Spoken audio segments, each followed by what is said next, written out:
बिस्मिल्लाहिर्रहमानिर्रहीम। स्टूडेंट्स, अब हमारे पास ये थ्योरम है कि every finite dimensional subspace of a non space is complete, या पर्टिकुलरली हम ये कह सकते हैं कि every finite dimensional non space is complete. तो ये हमने जो है वो स्टूडेंट्स क्या करना है, इसको जो है वो प्रूव करना है।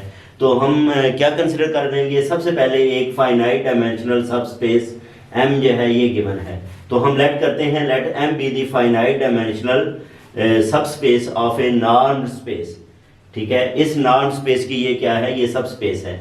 अब हमने इसको प्रूव क्या करना है, प्रूव ये करना है ये कंप्लीट है, यानी कि इसके अंदर हमने काशी सीक्वेंस लेनी है और वो काशी सीक्वेंस जो है वो क्या हो, कन्वर्जेंट, यानी कि हर काशी सीक्वेंस इसके अंदर क्या होनी चाहिए, कन्वर्जेंट होनी चाहिए, तब हम इसको कहेंगे कंप्लीट है। तो उसके लिए हम क्या करते हैं, पहले तो बेसिस कंसिडर करते हैं x1 x2 xn। ये क्योंकि हमारे पास फाइनाइट डायमेंशनल है और फाइनाइट डायमेंशनल बेसिस से डिफाइन होती है।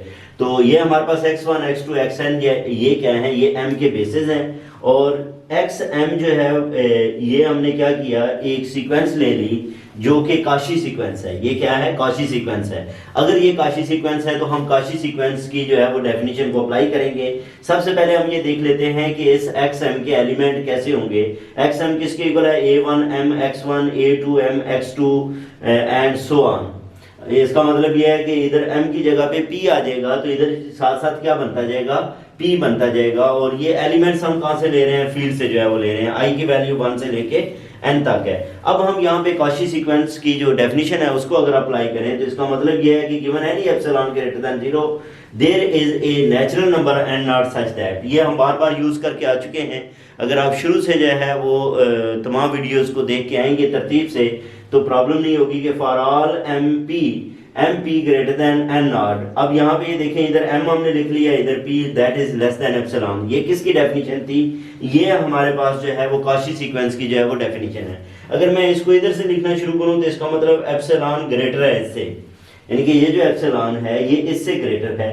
अब यहाँ पे xm और xp के जो एलिमेंट्स हैं ये वाले, इनको लिखें और सिग्मा की फॉर्म में हम जो है वो लिख लें, ये यानी कि i is equal to 1 to n। Basically ये इसके इक्वल ही है, a1m plus a2m plus a3n, साथ जो है वो क्या आएगा, ये x1 x2 x3 जिसको xi लिखेंगे।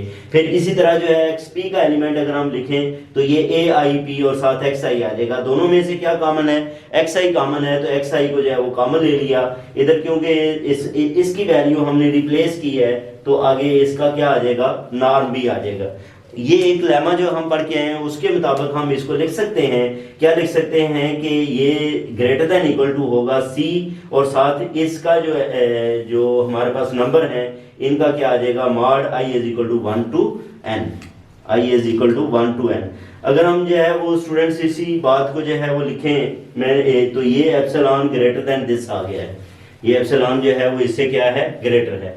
अब अगर c को यहाँ से खत्म करना चाहें और c हमें पता है पॉजिटिव है तो c पे दोनों तरफ डिवाइड कर दें, इधर से c खत्म हो जाएगा और इधर जो है वो एप्सिलॉन ओवर c आ जाएगा।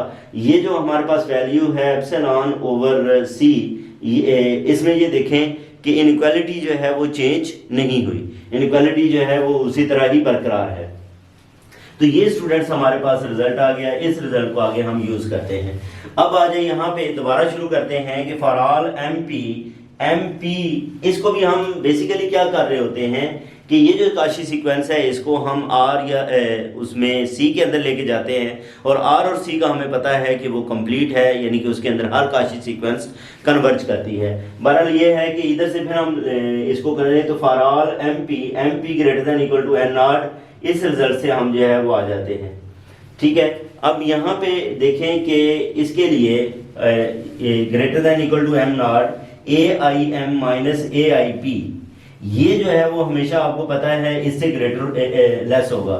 ये हमने क्या लिखी है, एक टर्म लिखी है, सिंगल टर्म लिखी है और ये क्या है, उसका समेशन है, सिग्मा है, तो ये डेफिनेटली ग्रेटर ही होगा इससे, i is equal to 1 to n। और इसको हम ये प्रूव कर चुके हैं कि ये क्या है, ये इससे लेस है एप्सिलॉन ओवर c, और c पॉजिटिव नंबर है, जब एप्सिलॉन पे ये डिवाइड होगा तो ये एप्सिलॉन से क्या रहेगा, लेस ही रहेगा। इसका मतलब ये है कि ये जो डेफिनेशन है ये किसकी डेफिनेशन है, काशी सीक्वेंस की। फर्क ये है कि ये सीक्वेंस अब रियल नंबर की सीक्वेंस है, या अगर ये कॉम्प्लेक्स नंबर है तो कॉम्प्लेक्स नंबर की काशी सीक्वेंस है।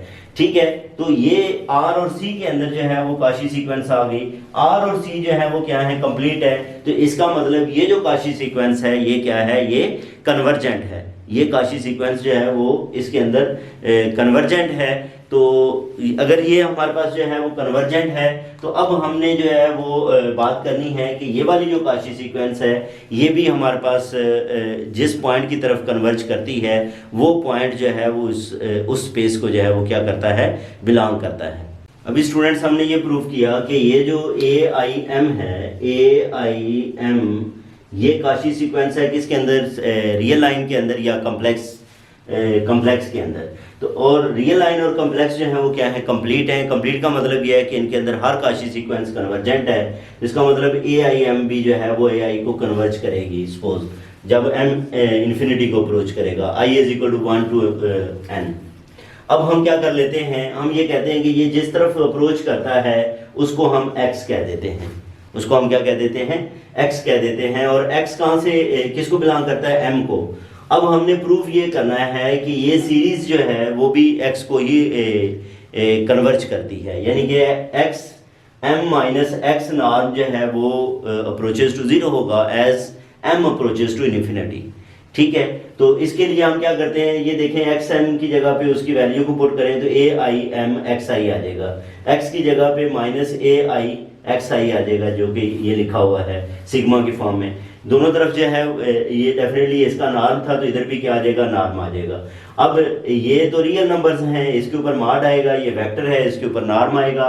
I = 1 to n और ये लेस देन इक्वल हो जाएगा। अब इसमें अगर हम इसको k कह लें और ये सुप्रीमम है, फिक्स नंबर है k, और फिक्स नंबर होने की वजह से या कांस्टेंट होने की वजह से हम इसको बाहर लिख सकते हैं। तो I = 1 to n AIM - AI आ जाएगा। और ये किसको अप्रोच करेगी, 0 को, जब m अप्रोचेस टू इन्फिनिटी है। इसका मतलब ये हुआ कि ये जो काशी सीक्वेंस है वो हर काशी सीक्वेंस जो है वो क्या करती है, वो कन्वर्जेंट होती है इसके अंदर फाइनाइट डायमेंशनल स्पेस m के अंदर। तो इसका मतलब m जो है वो क्या है, कंप्लीट है। तो पर्टिकुलरली हम ये भी कह सकते हैं कि हर फाइनाइट डायमेंशनल नॉर्म स्पेस वो क्या होती है, वो कंप्लीट होती है, क्योंकि सब स्पेस खुद भी तो जो है वो क्या है, एक स्पेस है। तो वो क्या होती है, वो कंप्लीट होती है। तो ये था हमारे पास जो है वो स्टूडेंट्स थ्योरम। एक और जो है वो थ्योरम रह गया है, उसको हम नेक्स्ट वीडियो में जो है वो प्रूव करेंगे। तो इसके बाद ये वाला पोर्शन जो है वो कंप्लीट हो जाएगा। इसके बाद हम बात करेंगे लीनियर ऑपरेटर्स की। तो आप लोग जो है वो कोशिश करें कि वीडियोस को शुरू से देखें, क्योंकि इसके अंदर जो है वो हर पिछला कंसेप्ट जो है वो मौजूद है। अपना ख्याल रखें। अल्लाह हाफिज़।